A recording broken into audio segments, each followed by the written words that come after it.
तो hello guys, नमस्ते प्रणाम, स्वागत बा आपका हमारा यूट्यूब चैनल श्रेया लोकगीत में।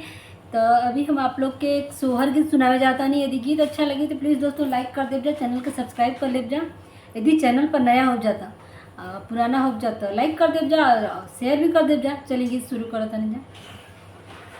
गंगा गंगा गोयाई त गंगा नाही बोलाई हो, गंगा गंगा गोराई त गंगा नाही बोलाई हो।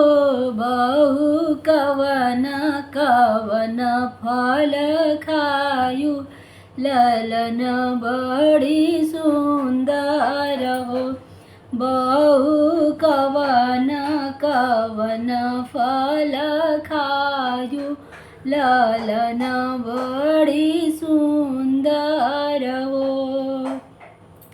अमावात पाँच खाई मेली पचिस खाए हो।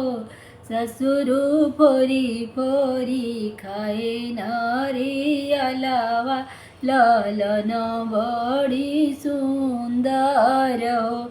ससुर फोरी फोरी खाए नारियलवा ललन बड़ी सुंदर हो।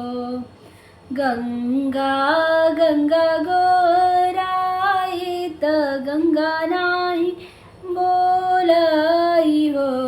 भाभी कमन कवन फल खायु ललन बड़ी सुंदर हो। अमावात पाँच खाए मेली पचिस खाए हो। ससुर फोरी फोरी खाए नारियलवा ललन बड़ी सुंदर हो। बसुर फोरी फोरी खाए नारियलवा ललन बड़ी सुंदर।